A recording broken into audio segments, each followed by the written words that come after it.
Everyone knows that Jesus Christ is the centerpiece of the worldwide Christian faith.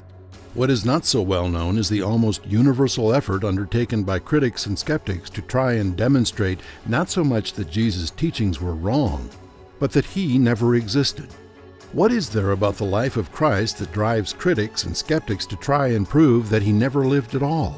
Have archaeological discoveries uncovered a living Christ, or just a mythical Jesus? Is there any historical, archaeological, or scientific confirmation that the man known as Jesus Christ actually lived and grew to manhood in the obscure Judean village of Nazareth? Ancient documents, 20th and even 21st century discoveries provide some surprising conclusions in this episode of Ancient Secrets of the Bible.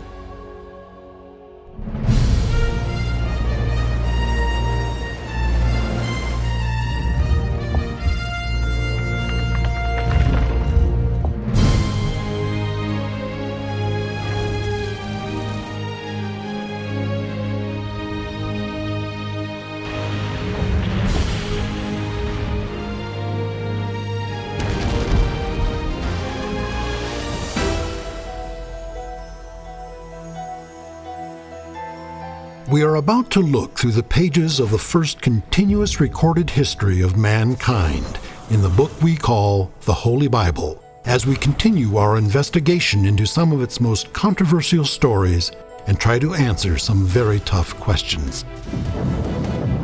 Is the Bible a reliable account of miraculous interventions, of angels, apostles, and the power of prayer? Or is it just a collection of stories and myth, as some modern-day critics suggest? Both Bible skeptics and proponents from around the world have contributed to this exciting discussion. Some of these biblical revelations may shock and surprise you.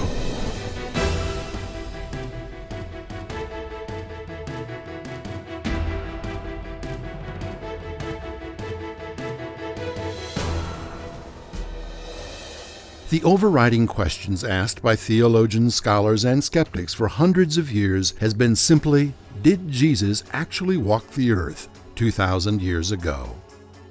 Is Jesus Christ the living Son of God, or is he merely a glamorized invention? If it's the latter, somehow his followers have managed to sustain an amazingly popular fiction for nearly 2,000 years. But popularity is not necessarily a sign of historical accuracy, and the historical record regarding a man called Jesus Christ has been the subject of controversy for nearly 20 centuries.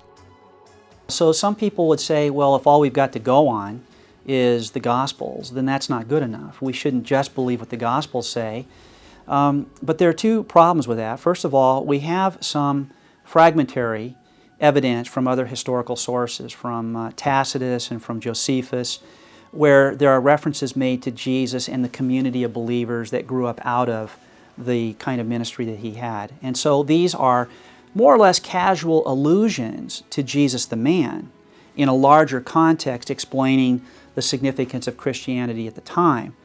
They're not within a decade or so of the life of Jesus, but they are treated by historians as historically reliable. The second problem with the other view, the criticism, is that there's no reason why we shouldn't think of the Gospels themselves as historically reliable documents. The reason why some people do is because they think, well, the Gospels have an agenda, and they're designed to create belief in Jesus as the divine Son of God. Well, now, even if that's the agenda, it doesn't mean that the historical claims are themselves false.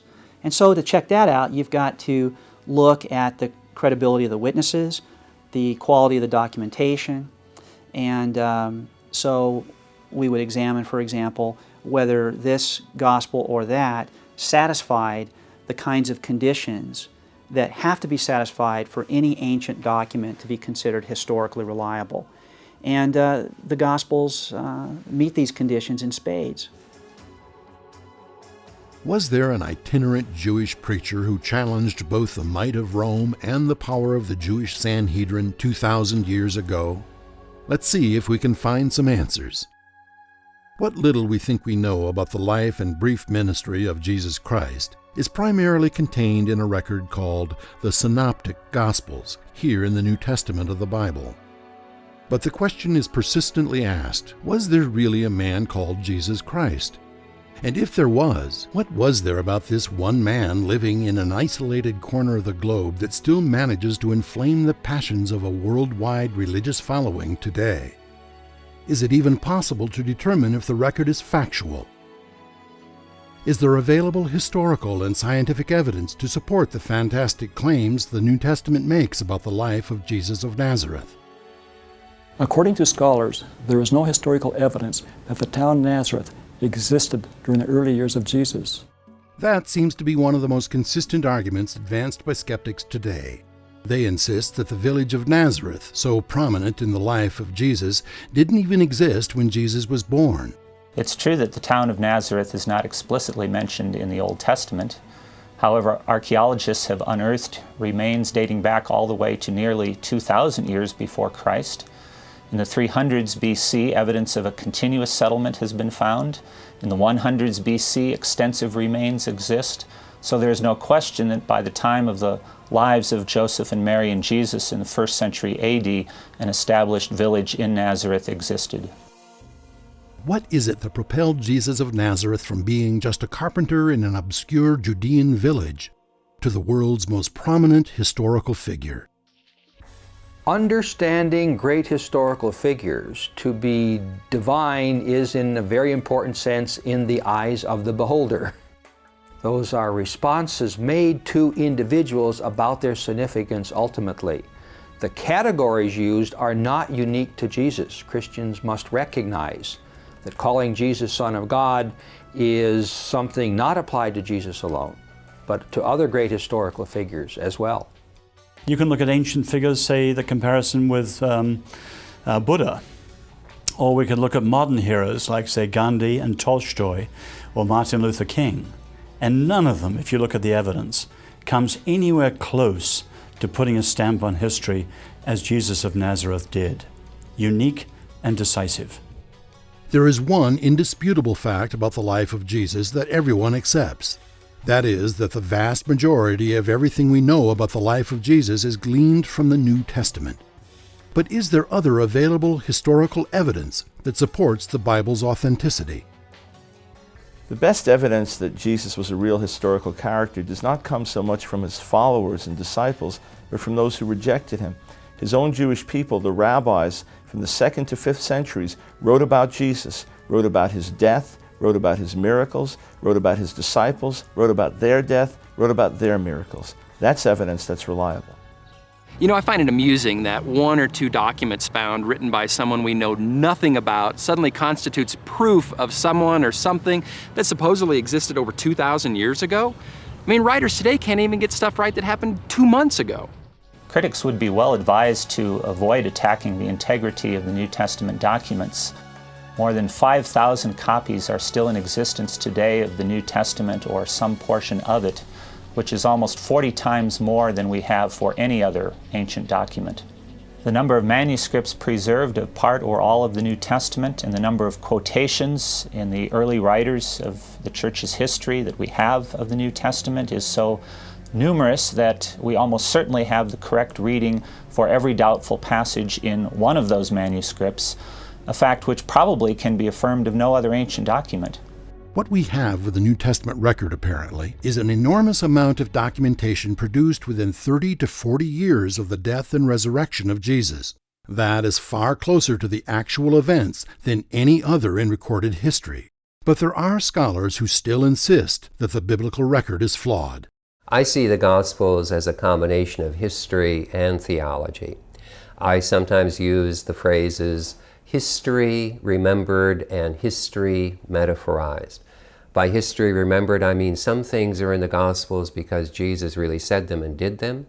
By history metaphorized, I mean the early community often used metaphorical stories to talk about the significance of Jesus. So they are a mixture of the two.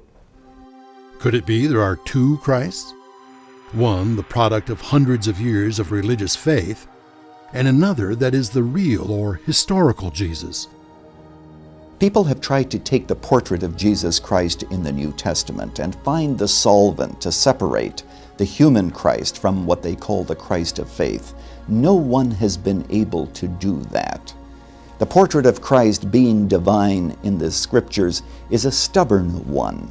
Historians and scholars, however, have not relied only on the biblical account of Jesus to help them discover the truth about the man who countless numbers of people over the course of 2,000 years have come to worship as the Son of God. They have also examined the men Jesus gathered around him. The 12 disciples were men of little note, a tax collector, a fisherman, men of the country, all except one, Judas Iscariot, a man of the city. It is the integrity of these men that must be relied upon if the biblical account is to have any validity. It is their writings that have given the world the fantastic stories about the places and events in the life of Jesus, stories that even today create a storm of controversy. Mighty deeds is the Greek word for it. He was an exorcist. We do believe there is a historical kernel there. And he was a faith healer. People did find healing in his presence. But after his death, other stories got added, such as walking on water. That clearly is a symbolic, some would call mythical story, not a historical event. The New Testament is both a theological and historical record, but the important thing here is that at points where we can check out the text, the New Testament can be confirmed, and therefore we conclude it's accurate. 2,000 years after the fact, it is, of course, impossible to prove that any of the miracles recorded in the Bible actually occurred. But we do have the testimony of some who were there, people who claim to have actually witnessed these marvelous things. And we have the silent witness of an entire generation.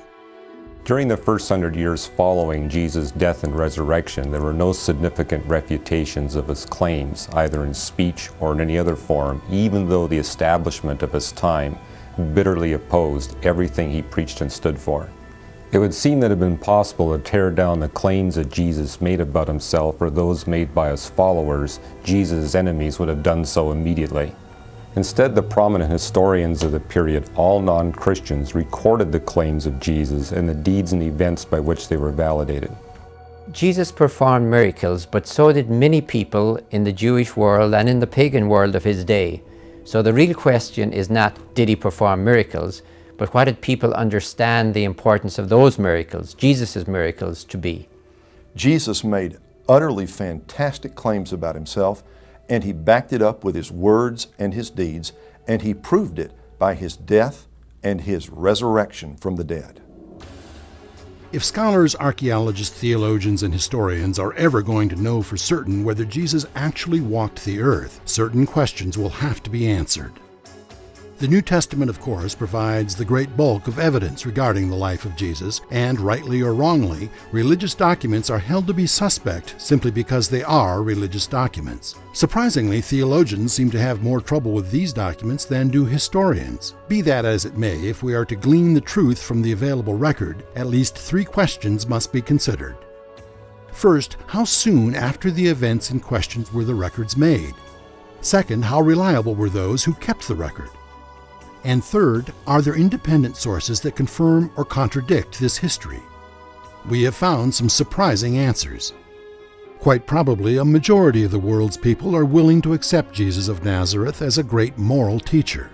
However, a smaller percentage accept Jesus as anything more than that. Many still dispute that he ever lived at all. Could it be due to the fact that according to those who recorded his life and ministry here on earth, he makes such fantastic claims for himself? Is there any way 2,000 years after the fact that science or scholarship can verify those claims? For much of the 20th century, biblical scholars confidently maintained that the Gospels and Acts in their entirety did not exist before the 3rd or 4th decade of the 2nd century of this era, in other words, more than 100 years after the death and resurrection of Jesus. This view was not based on historical evidence, documentary evidence. It was based primarily on philosophical preconceptions, even though plenty of evidence existed in the last century that the Gospels were written shortly after the death of Jesus.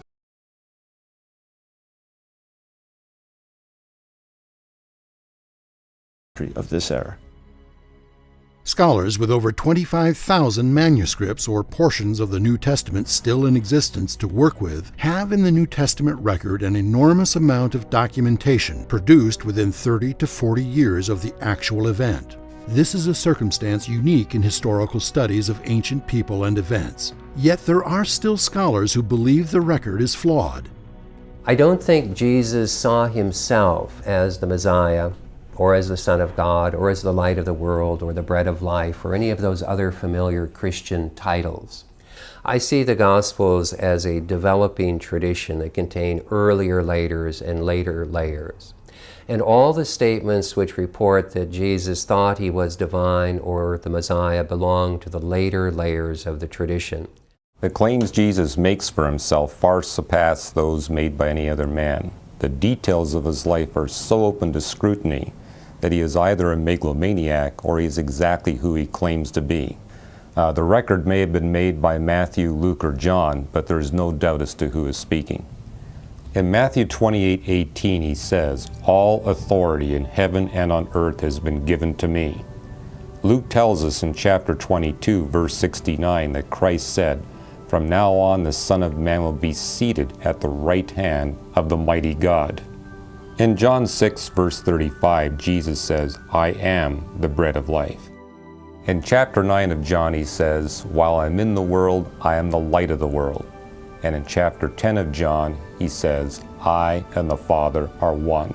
Either the disciples were liars and Jesus was a complete charlatan, or he was exactly what he said he was, the Son of God. He doesn't allow us any other alternatives. According to the testimony of the men who wrote the record then, they were either eyewitnesses or transcribing the words of those who were actual participants in the events of Jesus' life. And they seem to recognize that those to whom they are speaking were also participants and witnesses. That would hardly seem possible 100 or 150 years after the fact. The Bishop of Lyons in AD 180 wrote, "So firm is the ground upon which these Gospels rest, that the very heretics themselves bear witness to them." Was the good bishop speaking metaphorically? Or are there non-biblical sources that attest to the fact that Jesus was a very real historical figure? The writings of Flavius Josephus, the well-known first-century Jewish historian, confirm that Jesus existed. They refer to James as the brother of Jesus, who was called the Christ, and describe how he was stoned by the Sanhedrin. Cornelius Tacitus was a Roman historian who confirms that Jesus was crucified as a criminal under Pontius Pilate. He also tells us that Christianity had its origins in ancient Judea. Christians grew to a vast multitude in Rome itself, in spite of the fact that their founder was executed as a criminal.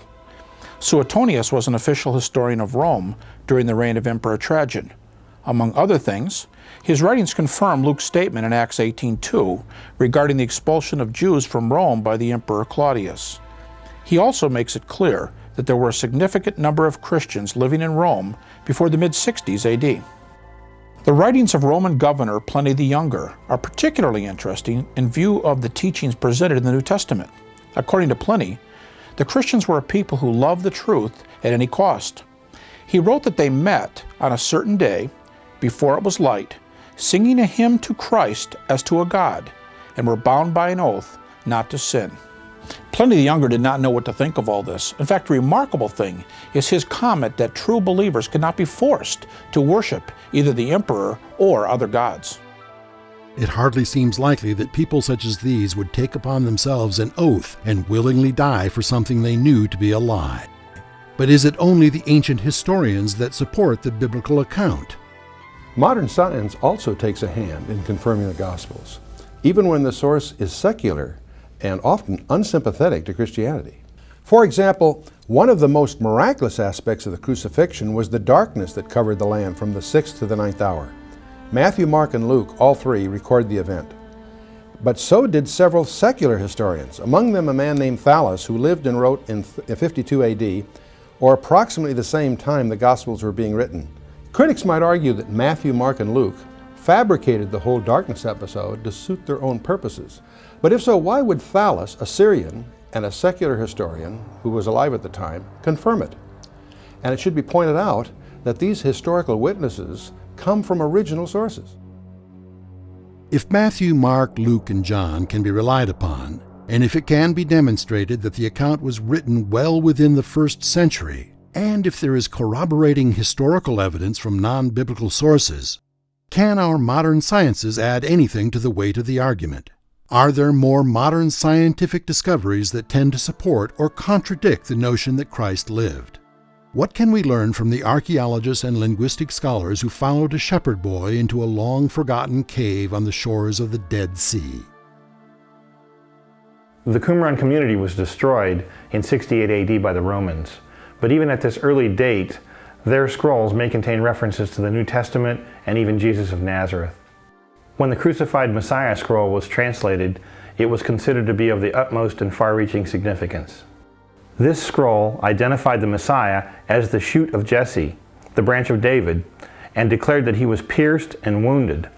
This 5-line scroll referred to Isaiah 53, the suffering servant chapter of Isaiah, which identifies the Messiah as one who would suffer for the sins of the people.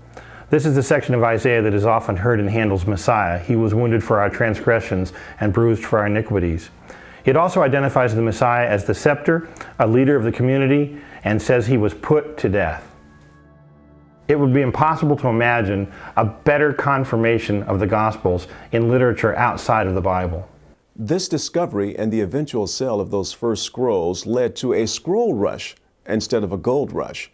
And of course, this led archaeologists to 10 other caves right there in the same area. Once their value was understood, the Bedouins competed with archaeologists to find more scrolls.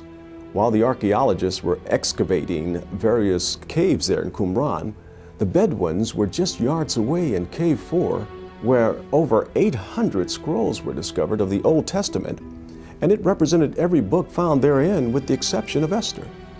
Over 50 years have passed since the world-shaking discovery of the Dead Sea Scrolls, but most people are probably unfamiliar with the 5 decades of controversy that have swirled around their dissemination and interpretation. Almost everyone knows about the scrolls, but very few people understand how they influence our understanding of the origin of Christianity, or how these very same scrolls validate, if you will, the Hebrew Bible itself. For the first time in history, scholars had an authentic new perspective of Judaism, if you will, as it existed at the time of Jesus. In another recent discovery, archaeologists uncovered a family tomb in Jerusalem.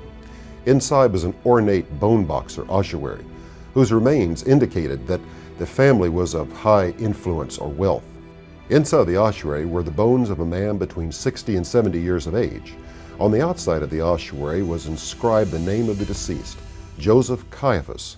Here, from both extra-biblical and biblical testimony, were the remains of the very high priest who had said Jesus had to die in place of the nation, and the head of the Sanhedrin who had instigated the plot against him.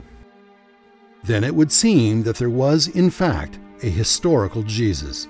He was a real person, born 2,000 years ago at the beginning of the first century, who, by the sole strength of his character, created a following sufficient to worry the political heads of state in the land of his birth, and even some political heads of state today.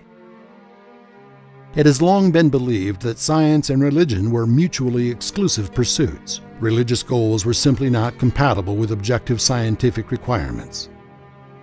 However, modern archaeology, astronomy, linguistics, and the statistical sciences seem to be coming to the conclusion the opposite just might be the case. Scientific investigators very often do confirm the claims of the Bible. Science and religion, it can be said, are really on a parallel course to the same goal, the discovery of truth.